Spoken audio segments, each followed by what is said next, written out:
Memoria Sur, un podcast de Diario Sur para hablar y disfrutar de la historia, con Ana Pérez Brián y Curro Fernández Sibaja.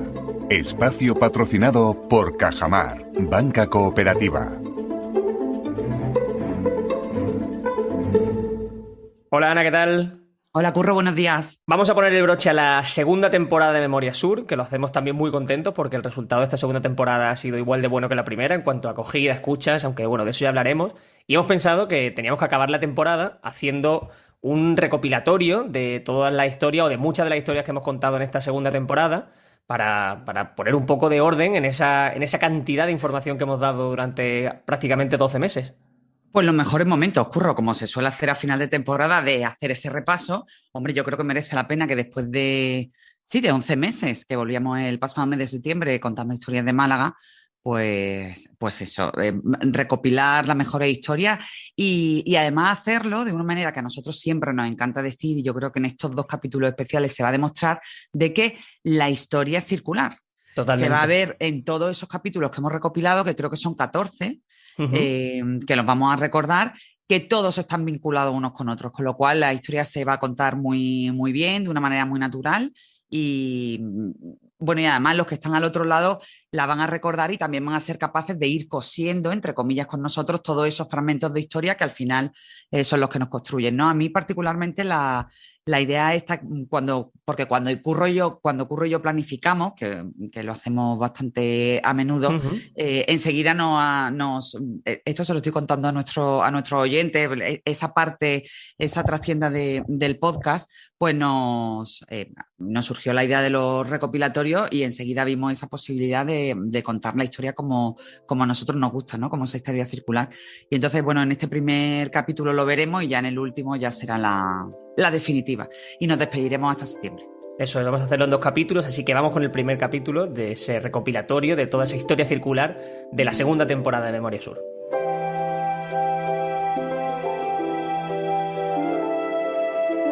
Y tenemos que empezarlo tal y como empezamos la segunda temporada, ni más ni menos que con Luis de Unzaga, que yo tengo que decir, igual que dije en su momento, que era un personaje que no conocía, pero que a día de hoy lo que siento es una profunda admiración y que creo que todo malagueño tiene que saber quién fue y por qué tenemos que conocer todos a Luis de Unzaga.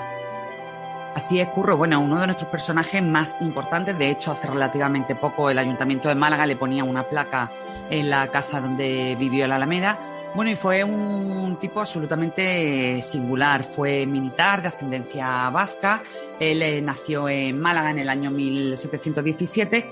Y bueno, pues como te decía, fue una persona poco conocida, no suficientemente reconocida, pero tuvo una importancia medular, no solo en la historia de Málaga, porque, por ejemplo, aquí impulsó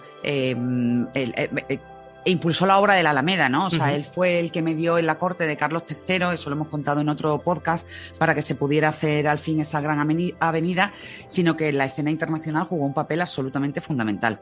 Como te digo, él fue militar de ascendencia vasca y él desde muy joven se fue a Estados Unidos. Bueno, pues allí por una serie de circunstancias comenzó a escalar posiciones en la estructura militar, llegó a ser gobernador de las provincias de Luisiana y allí, bueno, pues fruto de esas buenas relaciones a un lado y al otro del charco, porque bueno, aquel vínculo que él tenía con la corte española de la época, mantuvo correspondencia con Carlos III, con Carlos IV, bueno, pues como te decía, a ese lado de Estados Unidos, bueno, pues tenía una relación absolutamente estrecha, nada más y nada menos que con George Washington, ¿no? Presidente de los Estados Unidos.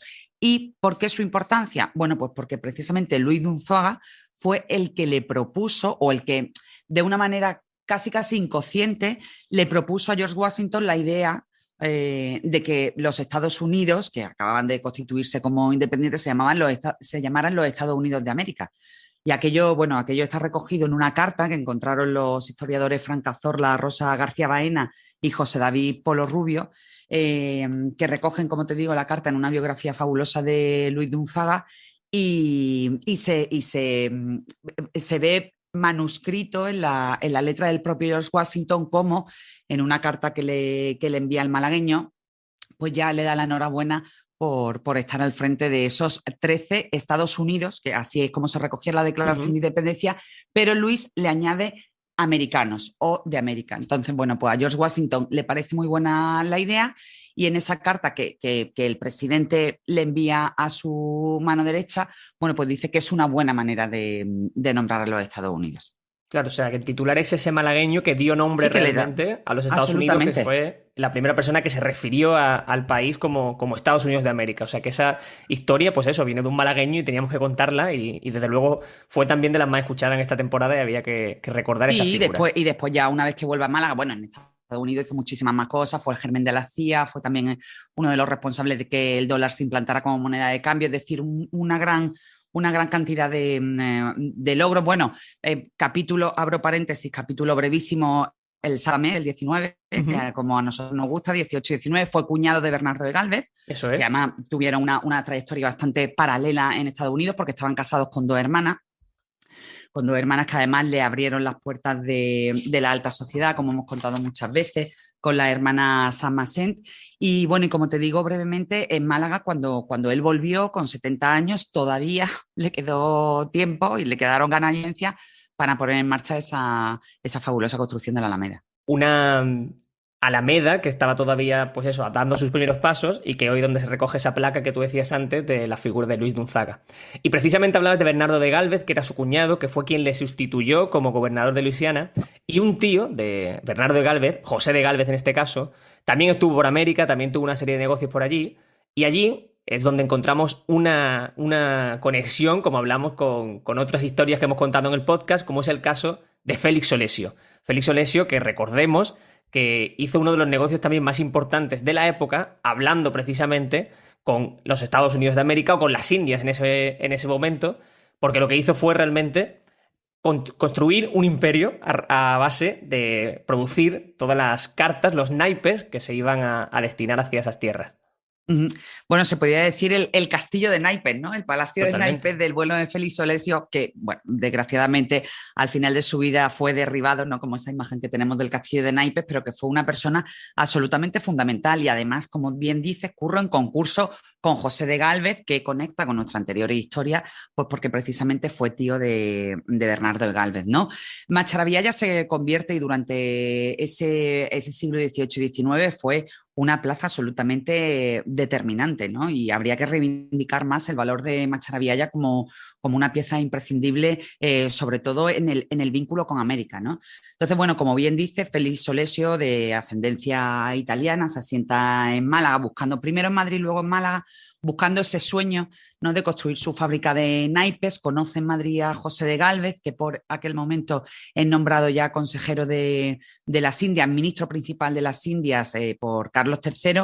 Bueno, y allí Carlos III, pues preocupado por el tema del comercio de los naipes, que hoy se puede ver como algo menor, pero era algo absolutamente esencial y que además estaba fuertemente controlado por la Hacienda Real. Bueno, pues le concede a José de Gálvez la posibilidad de montar una fábrica de naipes que además tendría la exclusiva comercial con las Indias, ¿no? Entonces, bueno, pues esta actividad en concreta se le encomienda a Félix Solesio, que pone en marcha esa fábrica esplendorosa en Macharavillaya y el papel, bueno, por ir un poco rápido con la historia y dar con ese tercer vértice de ese triángulo fabuloso, ese tercer vértice para la fabricación del papel, como te digo, lo instala en Arroyo de la Miel. En Arroyo de la Miel, en un cortijo bueno, que por sus condiciones, por las condiciones del terreno, por la cantidad de agua que había, le permite pues fabricar ese papel con el que posteriormente se hacían las cartas en Macharavillaya.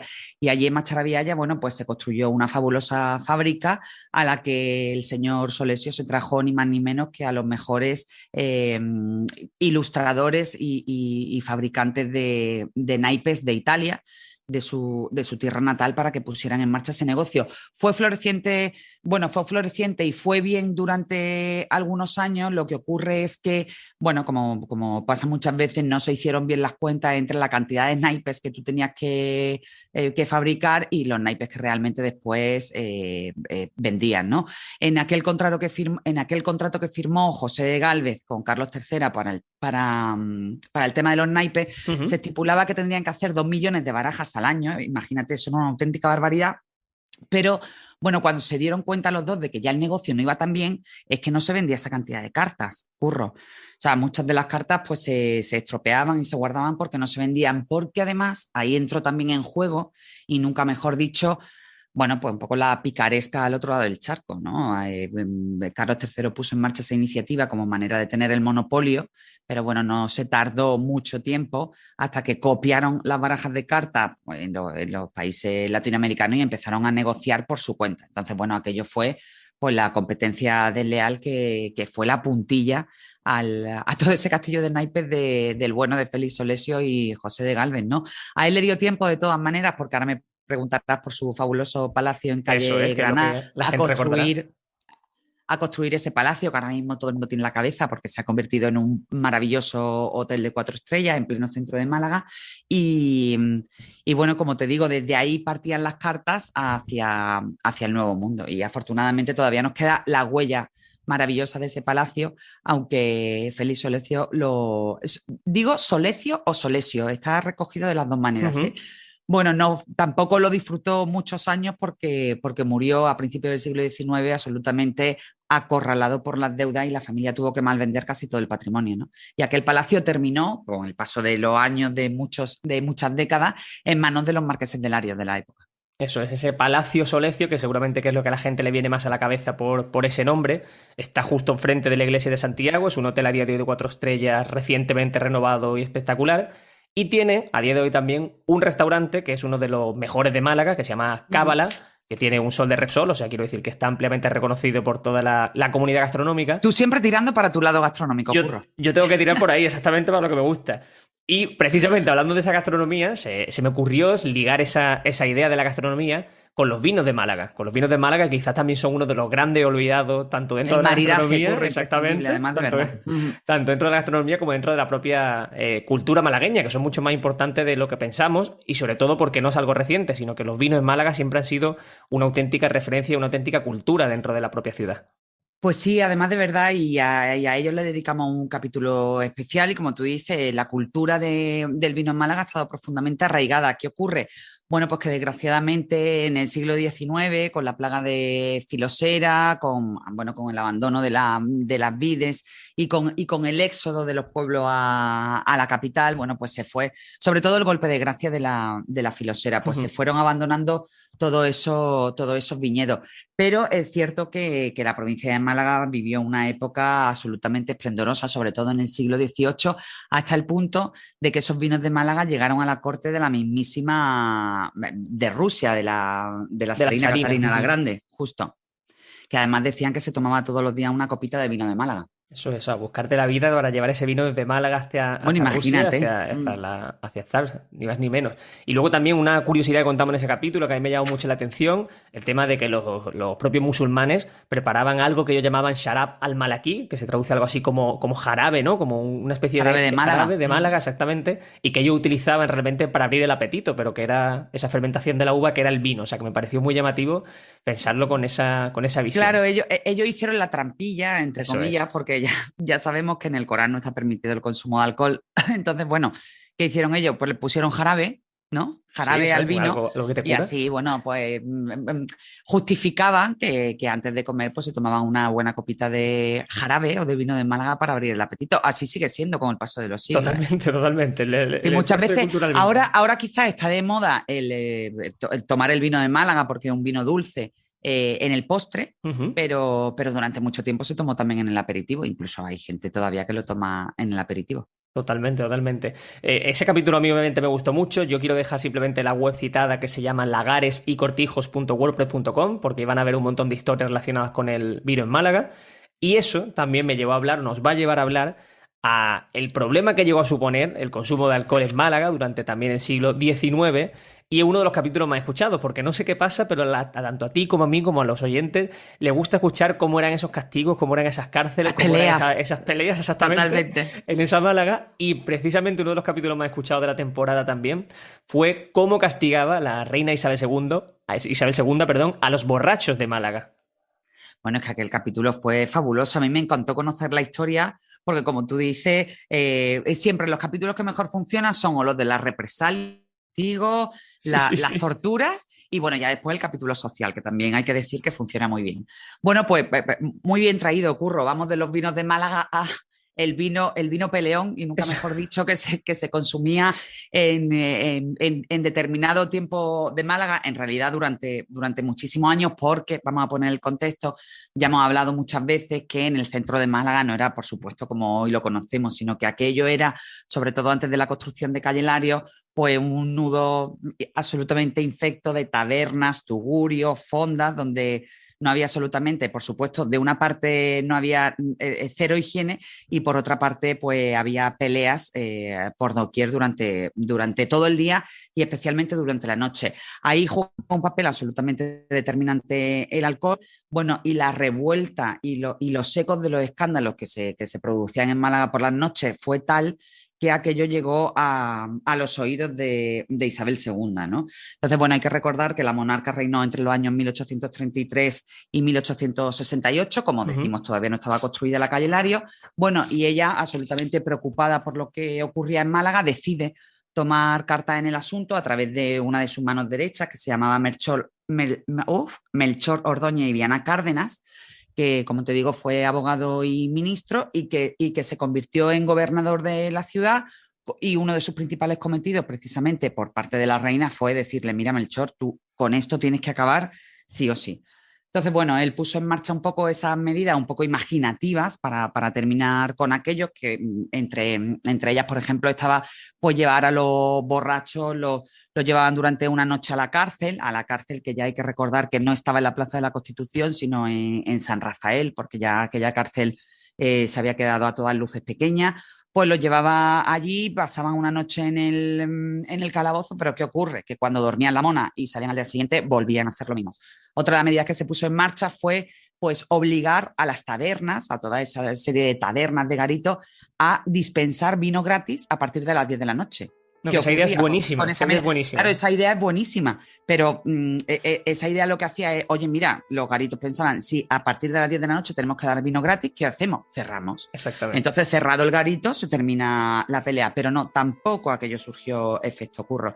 Entonces, bueno, ya Melchor, desesperado, dice: pues aquí vamos a tirar por la calle de en medio, nunca mejor dicho, y aquella calle pues fue la Plaza de las Cuatro Calles, hoy Plaza de la Constitución, que se convirtió en el epicentro de los castigos en público, que era lo que realmente le gustaba a la gente y lo que surtía efecto. Entonces, bueno, pues los borrachos eran llevados precisamente allí para ser, pues castigados en público, y se les obligaba a beber, ¿no? Las autoridades dirían: bueno, ¿no os gusta beber? Pues ahora vais a saber lo que es beber. Entonces se les obligaba a beber 16 cuartillos de agua, que eran 8 litros. Tú imagínate 8 litros. Una barbaridad. De agua sin parar. Y encima una persona que ya lleva líquido suficiente. Aquello era una auténtica tortura.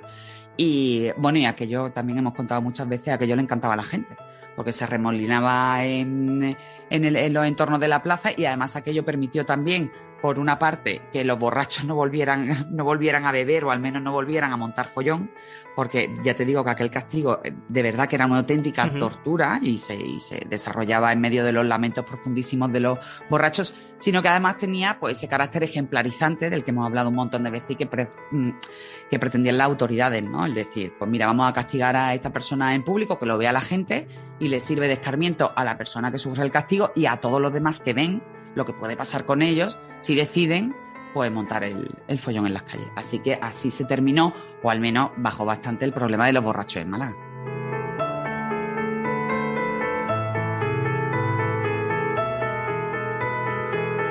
Eso, así fue por lo menos una solución para paliar esa situación. A grandes males, grandes soluciones. Exactamente, a grandes males, grandes soluciones. Y luego también hay que decir que esos castigos, aunque era una auténtica tortura, eran prácticamente anecdóticos con la manera en la que se ejecutaba en Málaga, que era otro de esos capítulos, más escuchados, en el que fuimos contando algunas historias de cómo eran esas ejecuciones en Málaga, que recordamos, como tú estabas diciendo, que la cárcel estaba en la Plaza de la Constitución y que luego la zona donde se producían las ejecuciones solía ser en Puerta del Mar, ¿no? Había varias zonas, pero Puerta del Mar era una de las principales. Y hemos contado varias historias. Ahí estaba la horca, exactamente, y hemos contado varias historias relacionadas con ese tema, que siempre es bastante interesante. Ujú. Pues mira, efectivamente, buscando por los archivos de nuestro gran Narciso Díaz Escobar, que a mí me encanta pasar la hora muerta ahí, vi una pestañita que se llamaba Justiciado en Málaga. Digo, esto nos va a encantar a Aquí hay todos, algo, con lo aquí hay cual algo. tengo que investigar.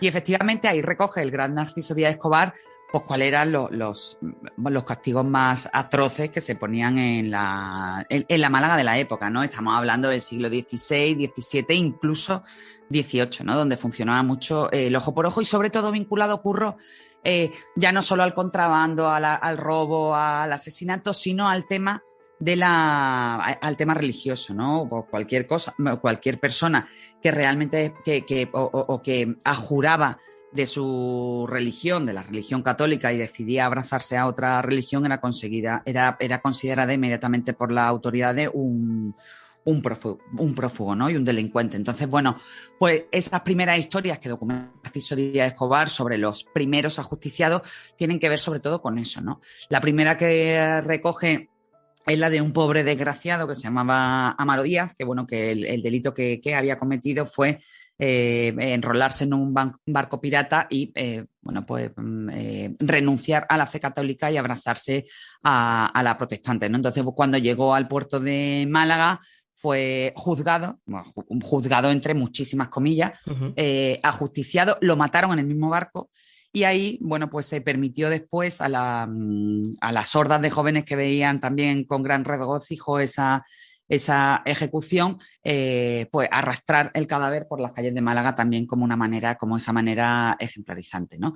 Hay muchos otros castigos, pero a mí me interesa mucho también en este recorrido que hacíamos el origen y el germen de la Hermandad de la Caridad, Ujú. que era, bueno, la que llevaba el hospital de San Julián, la iglesia de San Julián, de la que también hemos hablado y que era la que realmente después se hacía cargo de los cuerpos de esos ajusticiados, pues para darle un entierro digno y que pudieran ser enterrados en un lugar, en lugar sagrado, ¿no?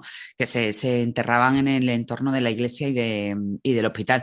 Bueno, por supuesto, en los casos de personas que estaban desvinculadas de la religión, pues al principio se les invitaba, ¿no? La noche antes de ser convenientemente ejecutados, a que volvieran a abrazar la fe cristiana para que realmente pudieran ser enterrados en ese suelo sagrado, ¿no? Pero hay historias absolutamente curiosas, sobre todo, y todas tienen algo en común, y es que eran juzgados o incluso ajusticiados en ese entorno de la Plaza de las Cuatro Calles. Algunos eran llevados, como tú bien dices, a la horca que estaba en Puerta del Mar, por supuesto, delante de todo el mundo, y muchas veces, Curro, pues los cuerpos eran descuartizados y repartidos por la ciudad, sobre todo a la entrada de la ciudad, para que los extranjeros que venían, los foráneos, vieran, a lo mejor ven a la cabeza del reo que fue ajusticiado por robar.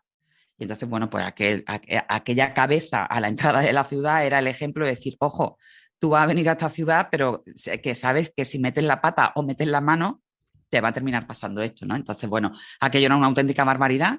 Siempre decimos que hay que mirarlo con los ojos de la historia, Eso es, pero claro. aquello ocurría y ocurrió muchísimo. O sea, eso ocurrió durante siglos. Ese método ejemplarizante, ¿no? Para lo que tú decías, que esté a las puertas de las ciudades, tanto de entrada como salida, para que se vea un poco qué es lo que rige en Málaga y qué es lo que Totalmente. predomina en la ciudad. Hablamos precisamente de que la horca estaba allí, en Puerta del Mar. Y una Puerta del Mar que lleva ese nombre, obviamente, porque el mar llegaba hasta allí, que hoy pensamos que es algo impensable porque tenemos por medio la Alameda, tenemos por medio calle Córdoba, tenemos por medio mucha cantidad Sí, bueno, de calle y de allí historia, tenemos, eso es. bueno, la avenida Manuel Agustín Heredia. Exactamente, esa avenida Manuel Ujú. Agustín Heredia, pero el mar llegaba hasta allí, al igual que llegaba el mar a la aduana que todos conocemos a día de hoy y que volvemos a la misma situación. No existía ese parque, no existía nada y el mar llegaba hasta allí. Y Ujú. precisamente es en la aduana donde encontramos que este año se han cumplido 100 años, el centenario, de ese incendio de la aduana que marcó un antes y un después en la Málaga de aquella época, porque en él fallecieron 28 personas y, bueno, sobre todo eran trabajadores que habitaban allí en la propia aduana. Ujú. Sí, efectivamente. Este año, entre el 25 y el 26 de abril, se cumplen los 100 años de ese incendio de la aduana. Le dedicábamos un artículo muy extenso en nuestra historia de Málaga, le hemos dedicado también un podcast coincidiendo con ese centenario. Bueno, y yo al principio de este artículo, pues sí contaba que el arranque del siglo XIX en Málaga, pues se estrenó en esas 2 primeras décadas con 3 grandes tragedias, ¿no? Empezábamos con el hundimiento del Gneisenau, del que también vamos a hablar en este capítulo de recopilatorio. Posteriormente, casi sin respiro, fue la Riá, de la que hablaremos también en posteriores capítulos, y en el año 22 el incendio de la aduana, ¿no? Aquellas 3 tragedias fueron las que marcaron los primeros pasos de Málaga en el siglo XX, pero indudablemente una de las que más sobrecogió a la población fue la de la aduana, ¿no? Como tú dices, en esa madrugada del 25 al 26 de abril de 1922 se declaró un incendio, bueno, en una de las escaleras laterales de la aduana, que, por poner el contexto, en aquella época pues albergaba muchísimas dependencias administrativas, bueno, pues albergaba el censo, la gobernación civil, muchísimas. Entonces, los empleados, pues el equipo de seguridad, los conserjes, y toda su familia vivían en la zona de buhardillas de arriba, que no tienen nada que ver, lógicamente, tal y como hoy disfrutamos la aduana, sino que eran construcciones de madera, más mal que bien hechas, y bueno, y allí pues se hacinaban muchísimas familias, y al final todo eso se convirtió un poco en la tormenta perfecta, ¿no? Y en el escenario dantesco, porque, como te digo, una chispa que parece que se generó, como te digo, en uno de los laterales de la escalera, corrió rápidamente por todas esas construcciones de madera. Bueno, además, te decía, las familias vivían hacinadas, pero también las conexiones de electricidad no estaban bien hechas, no se cumplía ni una sola de las medidas de seguridad que tenía que tener el edificio. Después, imagínate, todos los elementos, todas las telas, porque las habitaciones, las dependencias de las familias, pues las dividían no con tabiques, sino con telas, todo aquello, bueno, pues ardió como una cerilla. Y entonces, por desgracia, en aquel incendio la gente tuvo poco tiempo de reacción, poco tiempo de pensar, y los que no murieron quemados, pues murieron por precipitación, porque tuvieron que tomar esa decisión de si morir en el incendio o arrojarse por las ventanas a una altura absolutamente considerable. Yo creo que tenemos todos en la cabeza la aduana. Imagínate lo que tiene que ser tirarte desde la zona de las buhardillas, ¿no? Muerte segura, y así ocurrió en muchísimos de los casos. Las imágenes son espectaculares. Yo recomiendo a todo el mundo, al igual que con todas las informaciones que estamos compartiendo, que miren las notas del podcast, donde van a poder acceder a los enlaces de cada noticia y van a poder echarle un ojo a esas imágenes, porque impresiona, aunque son unas imágenes antiguas y de no muy buena calidad, ver esa aduana, que literalmente todo el techo es una nube de humo, una nube de fuego, y es muy, muy impresionante. En ese capítulo lo que hicimos fue hablar especialmente de cómo fue recogiendo la prensa de la época en los días posteriores ese avance, y a mí sí me parece muy interesante contar la historia, ya que creo que fue del último día, en la que se hace una entrevista al niño Pepito González, que se cuenta como tal, y era un niño cuyos padres fueron víctimas de ese incendio, él también, pero él sí pudo salvarse, y va contando un poco cómo fue esa experiencia en ese incendio. Pues sí, es una historia muy curiosa, porque es la historia caramelo, ¿no? Entre comillas, que se reservó para aquel domingo. Las mejores historias, los periódicos siempre normalmente reservan las mejores historias para los domingos. Así fue en el caso de la prensa de la época. A mí me sorprende por la foto, y además la gente lo va a poder ver muy bien en esas notas del podcast que tú siempre dejas, Curro, que sale el niño Pepito González en las rodillas del redactor de Sucesos, ¿no? Entonces, bueno, pues la foto no deja de tener su curiosidad.